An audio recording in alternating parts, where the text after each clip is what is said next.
Assalamualaikum warahmatullahi wabarakatuh. Dalam video pada kali ini, saya akan menerangkan tentang pembangunan aplikasi IoT menggunakan firmware Node MCU, Node MCU controller yang menggunakan microchip ESP8266.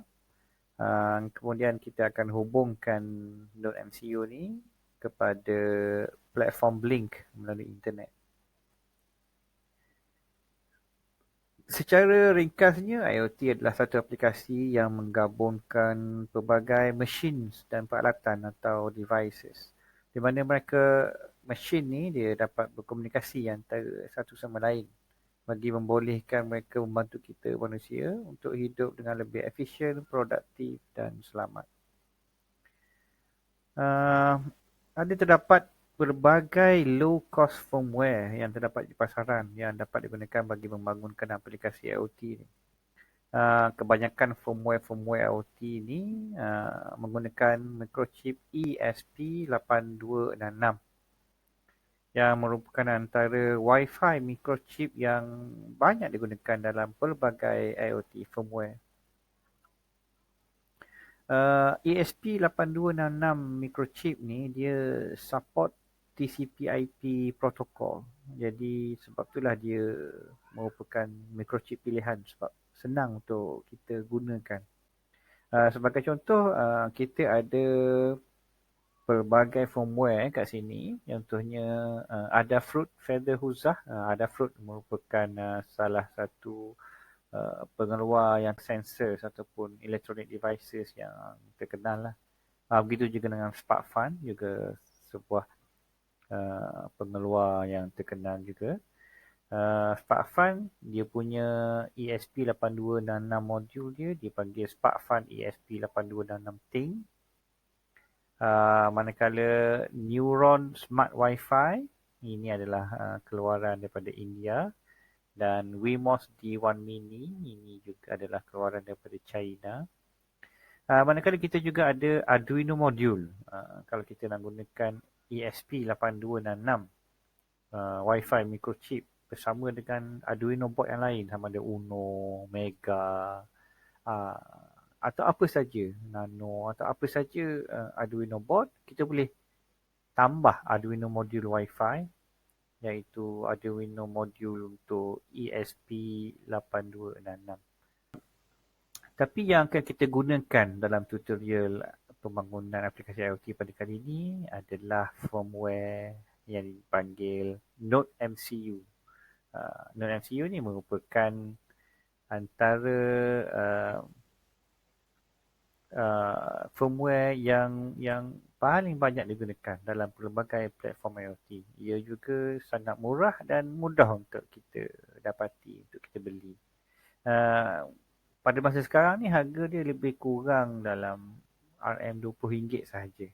Boleh beli kat internet banyak. Kat Shopee ada, kat Lelong ada, kat Lazada pun ada. So mudah untuk kita belilah. Okay, boleh tak kalau kita nak gunakan Arduino Uno untuk IoT? Boleh. Macam saya sebut tadi, kalau kita nak gunakan Arduino board untuk IoT, kita boleh sambungkan Arduino board tersebut menggunakan ESP8266 Wi-Fi module.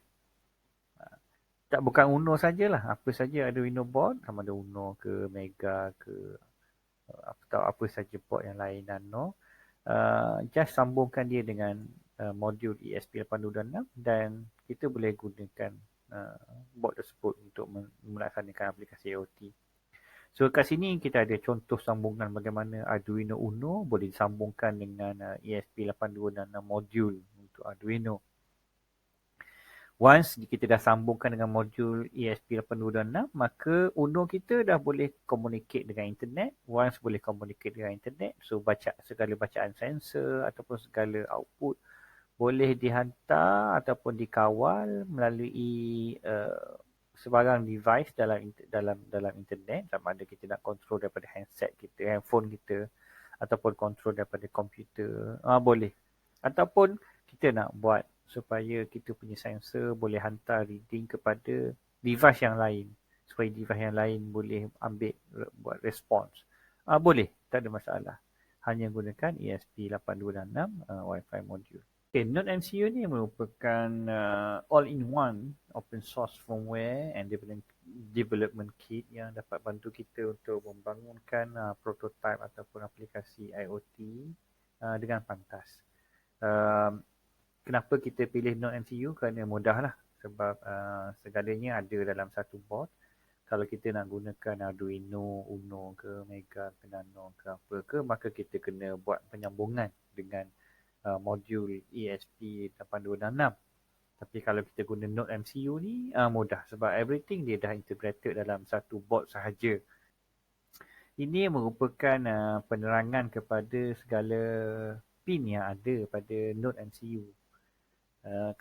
Jika kita ingin bandingkan dengan Uno, Node MCU ni dia hanya ada 9 digital pin saja berbanding dengan Uno yang ada 14 digital pin.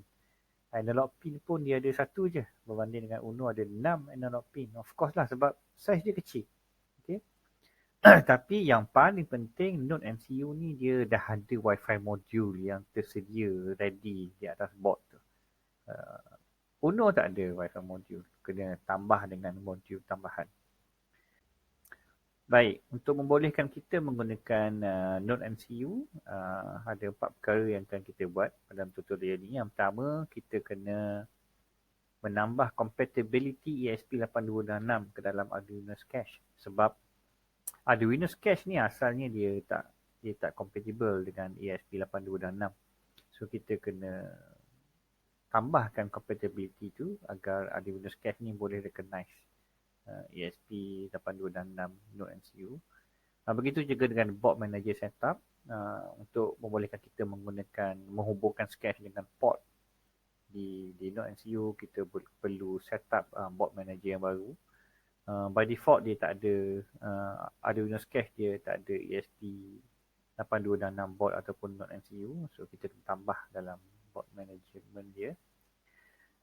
Kemudian saya akan tunjuk bagaimana kita nak set environment dalam cache tu supaya kita boleh set up Node MCU. Dan last kali kita akan buat simple test ke atas board Node MCU bagaimana kita boleh menyalakan LED dan sebagainya, insyaAllah. Baik, langkah pertama kita perlu menambah compatibility ke dalam Arduino Cache ni. Kita kena pergi pada preference.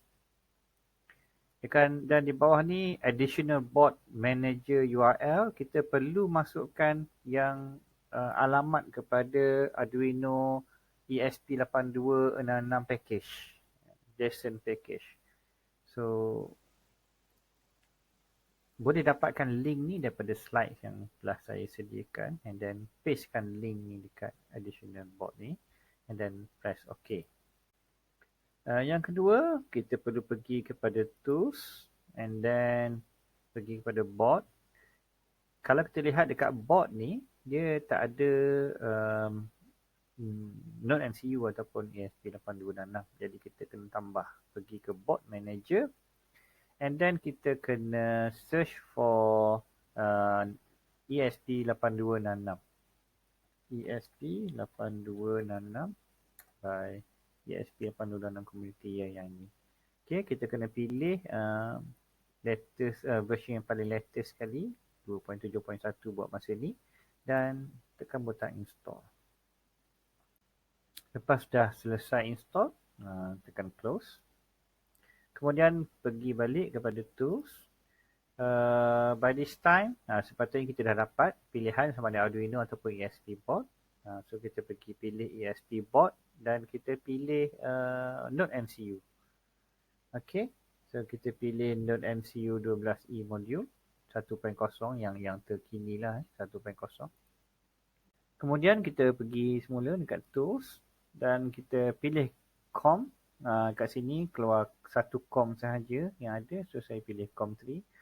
Tapi kena make sure komputer kita pada waktu ini sedang disambungkan kepada Node MCU melalui USB. Kalau tak sambung, dia tak akan keluar port ni. Okay. So sekarang Node MCU telah pun ready untuk diprogramkan menggunakan Arduino Cache. Jadi bagi menguji ataupun untuk kita test sama ada Node MCU kita boleh berfungsi ataupun tidak, kita perlu bangunkan sedikit satu projek yang simple lah.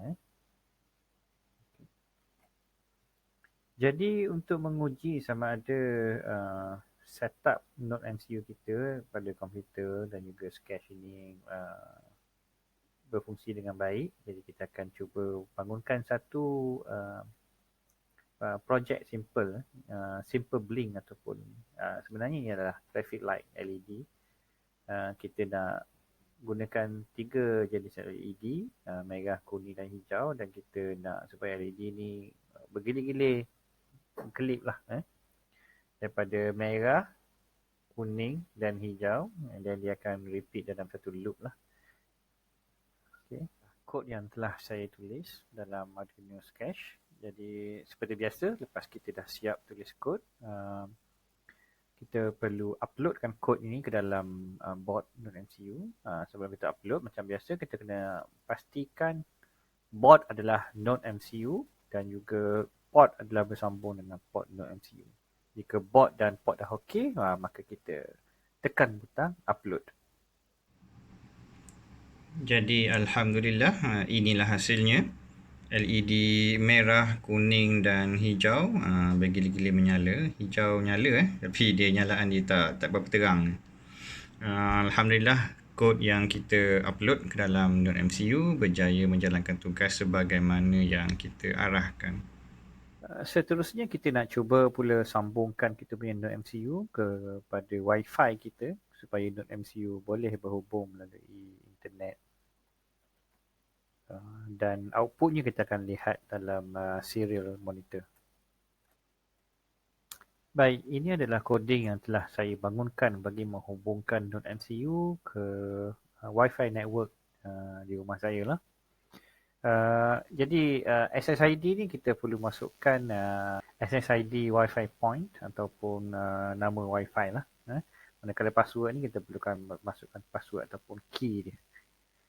Okay, dalam coding ni sebenarnya simple sahaja. Kita akan buat penyambungan Wi-Fi di sini menggunakan SSID dan password yang kita declare kat atas ni.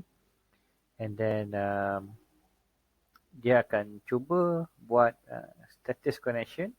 Dia akan loop untuk buat connection ke Wi-Fi ni. Sampailah dia dapat buat connection, maka dia akan keluar daripada loop ni. Dan dia akan paparkan local IP bagi Node MCU. Maknanya dia akan paparkan IP yang Node MCU ni dapat once dia dapat connect kepada Wi-Fi point. Okay, seperti biasa, untuk sebelum kita upload kod ke dalam Node MCU, pastikan board yang dipilih adalah Node MCU dan juga port adalah port yang aktif pada waktu ini. So, jika semua dah okey, tekan butang upload.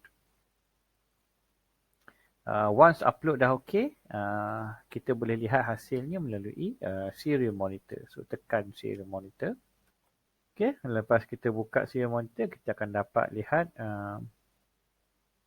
hasilnya iaitu Wi-Fi connected. Once kita dapat lihat Wi-Fi connected, dia akan paparkan IP address pada waktu ini 192.168.1.191. Ini maksud dia Node MCU saya telah pun connect ke Wi-Fi di rumah saya ni. Dan Node MCU saya dapat IP 192.168.1.191. Alhamdulillah, ini menandakan bahawa setup environment untuk Node MCU adalah berjaya. Alhamdulillah. Seterusnya, dalam video kedua, saya akan terangkan pula bagaimana Node MCU ini kita dapat hubungkan ke IoT platform Blink. Okey, terima kasih. Jumpa lagi.